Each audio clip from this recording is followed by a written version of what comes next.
Salve galera, e aí, tudo bem? Aqui é o professor Fernando, caso você não tenha adivinhado ainda. E estamos começando uma videoaula aí da frente 1C, a aula 1, que fala sobre matrizes. Bom, a apostila ela traz uma definição de matriz, mas aqui eu trouxe uma outra muito parecida, mas ela amplia um pouco mais esse conceito, né? A gente fala que uma matriz é um quadro contendo elementos dispostos em linhas e colunas. Esses elementos eles podem ser quaisquer coisas, não precisa ser somente números, pode ser polinômios, funções, ou até mesmo outros objetos. Se você pensar a disposição da sua sala de aula, onde cada aluno é um elemento, você pode organizar isso em uma matriz. Mas para nós, o interessante aqui vai ser matrizes com números. Então nós temos alguns exemplos aí de matrizes, né? A matriz A, matriz B, a matriz C. E aí então a gente vai se perguntar de que maneira a gente representa uma matriz. Cada elemento de uma matriz possui dois índices, justamente para dar a localização desse elemento dentro da matriz, o índice I e o índice J. Toda matriz ela é denotada por uma letra maiúscula também, né? Letra A. No caso a gente pode começar com a letra A. E se normalmente a gente chamar a matriz com a letra maiúscula A, os seus elementos serão os correspondentes da letra minúscula, né? O Azinho, com os índices I e J, para dar a localização desse elemento. Então, o índice I determina a linha em que ele está nesse quadro e o índice J a coluna. E é sempre nessa ordem. I correspondente à linha, J coluna. Por exemplo, a matriz A, com a primeira linha 1, 2, 3, 4 e a segunda 5, 6, 7, 8. O elemento 7, ele se localiza na segunda linha e terceira coluna, como vocês podem ver. Logo, a gente pode dizer que ele é o elemento Azinho 2, 3.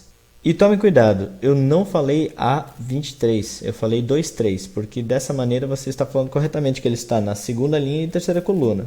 Também é importante falar sobre o dimensionamento de uma matriz, ou seja, qual é o tamanho que ela possui.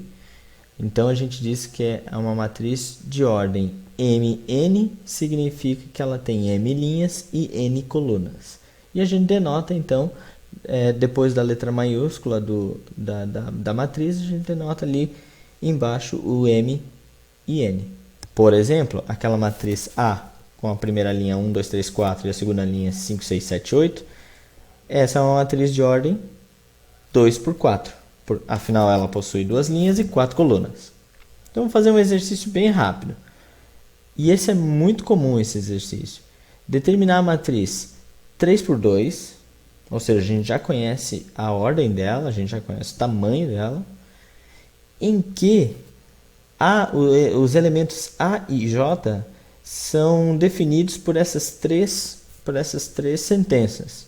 Então, com base nos índices daquele elemento é que você vai saber qual sentença que você vai utilizar, qual conta você vai fazer. Primeiramente, vamos montar a matriz genérica, né? A gente sabe que é uma matriz 3 por 2, ou seja, ela possui 3 linhas e 2 colunas. Ou seja, ela possui os elementos A11, A12, A21, A22, A31 e A32, ok? Em seguida, eu organizei por cores os elementos correspondente aí às condições de cada uma das sentenças. Então, se o I é menor que J, a gente vai usar o azul. Se o I é igual a J, a gente usa o vermelho. E se o I é maior que J, a gente usa o verde. Perceba que na matriz A, a gente só tem um elemento que o I é menor que J, que é o A12. Nós temos dois elementos, então, que são da condição vermelha, em que o I é igual a J. E, por fim, 3 elementos da condição I maior que J, que eu sinalizei por verde. Prestando bastante atenção nos índices, agora a gente vai começar a fazer as contas. Vamos começar pelo primeiro elemento ali, o A11, que ele é da sentença vermelha. Bom, ali ele fala que o A e J ele é simplesmente 7. Ali não tem nem conta para fazer. Então, o A11 é igual a 7. Agora o A12, que é o da sentença azul, você agora já vai fazer a seguinte conta. É 3I mais J. Como é A12, o I é igual a 1. E o J é igual a 2. Então, basta substituir na equação e você fazer a continha, nesse caso, 5. E assim você segue. O A21 já entra na sentença verde, porque o I é maior que o J. E você vai fazer a continha do I quadrado mais J. 2 ao quadrado mais 1 é igual a 5. Nesse tipo de exercício, basta você ser bastante organizado, não tem como se perder. Portanto, o resultado da nossa matriz aí é essa matriz de 3 linhas e 2 colunas. Primeira linha 7, 5, segunda linha 5, 7 e a terceira linha 10, 11. Ao longo do nosso estudo vão aparecer algumas matrizes que possuem alguns nomes específicos, então é bom a gente conhecer isso já. Bom, se a matriz possui aí um número de linhas diferente do número de colunas, por isso que eu ponho M diferente de N, a gente pode dizer que simplesmente essa matriz é uma matriz retangular. Agora, se essa matriz possui simplesmente uma linha, ou seja, o I igual a 1, então você pode dizer que isso é uma matriz linha. Intuitivamente, você pode pensar que uma matriz coluna é aquela em que o J é sempre igual a 1, ou seja, ela só vai ter uma coluna. E também temos a matriz quadrada, quando aí o número de linhas é exatamente igual ao número de colunas, ou seja, o M igual a N. Temos alguns elementos da matriz quadrada que são importantes, tá? Ó, observação, esses elementos só aparecem numa matriz quadrada. Então, os elementos da diagonal principal são aqueles elementos em que o I é exatamente igual a J. O A11, o A22, o A33 e assim segue. A diagonal secundária já é a diagonal contrária desse quadrado. Chamamos uma matriz diagonal quando todos os outros elementos que não são da diagonal principal são zeros.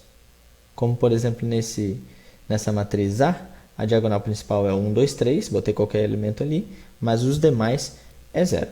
E aí a gente tem a matriz de identidade, onde todos os elementos da diagonal principal são 1. Mais alguns tipos de matrizes, temos aí a matriz simétrica, onde você tem os elementos espelhados com relação à diagonal principal. Então você pode perceber que o elemento A12, que é o menos 2 ali, é igual ao elemento A21. Assim como o A13 é igual ao elemento A31, assim como o elemento A23 é igual ao elemento A32. E a matriz zero ou matriz nula é aquela onde todos os elementos são nulos, ou seja, formada somente por zeros. A matriz transposta é aquela matriz que transforma uma linha em uma coluna. A gente denota então com a letra da matriz com aquele T no lugar de um expoente. Então, neste exemplo da matriz A, menos 2, 0 e 3, na primeira linha, e 2, 1 e menos 1 na segunda, essa primeira linha vai virar a primeira coluna da transposta. Por consequência, a segunda linha de A vai virar a segunda coluna de A. Teremos a igualdade de matrizes com duas condições. Primeiro, se elas possuírem exatamente a mesma ordem e se elemento a elemento correspondentes forem iguais. Então, um exercício muito rápido que a gente pode fazer aqui só para figurar é determinar o valor de x e y para que ocorra a igualdade das matrizes, e eu botei duas matrizes aí de ordem 2 por 2. Então é fácil de ver que a condição da ordem está sendo suprida. Então, a gente pode pegar elementos correspondentes e fazer a igualdade. Por exemplo, o primeiro elemento da primeira matriz, x mais 3, ele tem que ser igual ao primeiro elemento da segunda matriz, que é 10. Com isso, a gente já conclui que o x é igual a 7. E uma outra igualdade interessante é do último elemento da primeira matriz e do último elemento da segunda matriz. X menos y, portanto, tem que ser igual a 2. A partir do momento que a gente sabe qual é o valor de x, fica fácil descobrir qual é o valor de y. Y, portanto, é igual a 5. E agora eu vou resolver aqui os 3 exercícios que estão na página 5, nas situações para resolver. Tá? São 3 exercícios bem simples, mas bom para dar o exemplo aí do que a gente aprendeu hoje. Então, primeiro, ele fala, se a matriz A é simétrica, então o valor de x mais y é. Então, lembrando o conceito da matriz simétrica, ela possui essa simetria com relação à diagonal principal. Então, a gente já pode concluir que, por exemplo, o elemento A12 é igual ao elemento A21. Com isso, temos que o x² é igual a 1. Porém, isso não determina para nós qual é o valor de x, porque x pode ser tanto 1 quanto menos 1. Mas a próxima simetria é interessante. Aqui sim, fica bem definido, né? O elemento A13 é igual ao elemento A31, ou seja, x é igual a menos 1. E a última parte da simetria que a gente pode tomar é o elemento A23 é igual ao elemento A32. Ou seja, y menos 3 tem que ser igual a 1 menos y, que dá para concluir que y, portanto, é 2. Assim, respondendo a nossa pergunta, x mais y, portanto, é igual a 1. O segundo problema fala assim, uma confecção vai fabricar 3 tipos de roupa utilizando materiais diferentes. Considere a matriz A e J, em que o elemento A e J representa quantas unidades do material J serão empregadas para fabricar uma roupa do tipo I. Então, note que o J está relacionado ao material e o I está relacionado ao tipo de roupa. Temos como uma pergunta A, quantas unidades do material 3 serão empregadas na confecção da roupa do tipo 2?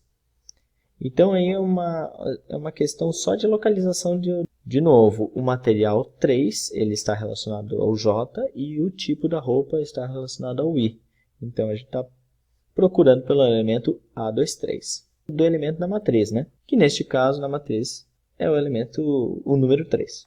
Na letra B, calcule o total de unidades de material 1 que será empregado para fabricar 5 roupas do tipo 1, 4 roupas do tipo 2 e 2 roupas do tipo 3. Então, a primeira coisa que a gente precisa notar nessa pergunta é que serão utilizados apenas o material 1.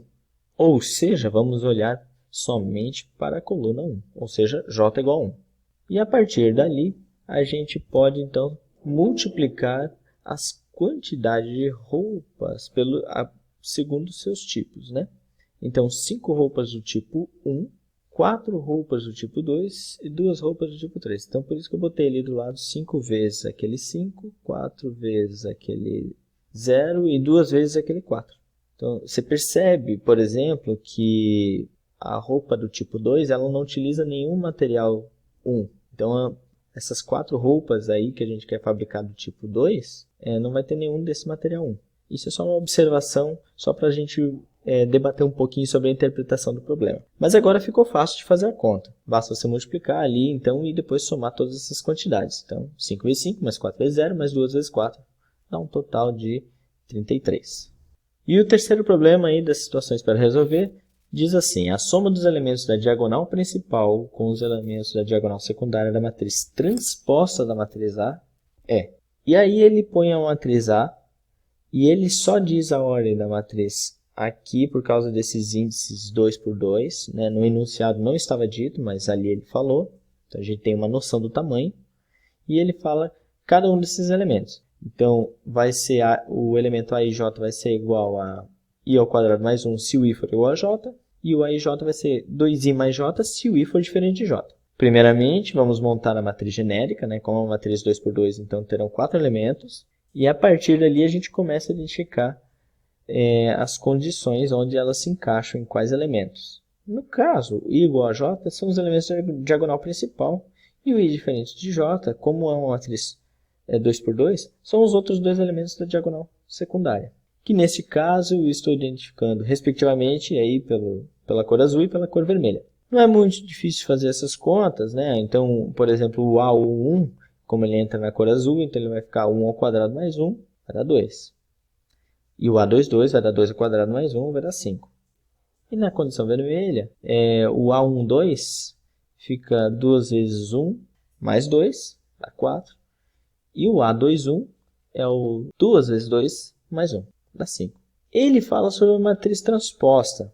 Não que fosse fazer muita diferença nesse exercício, mas de qualquer maneira a gente trocou então a linha, que antes era a linha 2, 4, ela virou a coluna. E antes a segunda linha, que era 5, 5, virou a segunda coluna 5, 5. Por que eu digo que não faz a menor diferença? Porque a diagonal principal continua sendo a mesma, e a diagonal secundária só mudou a ordem, mas na hora de somar não vai fazer a menor diferença também. Então vamos somar todos esses elementos e o resultado dá 16. Então é isso, pessoal. Espero que tenha ajudado com esse vídeo, espero que tenha esclarecido aí um pouquinho. Isso não isenta também você de fazer a leitura do capítulo e resolver os exercícios. Anotem suas dúvidas e, quando possível, me procurem aí para poder sanar esses questionamentos. Então, mais um grande beijo, um abraço e até a próxima.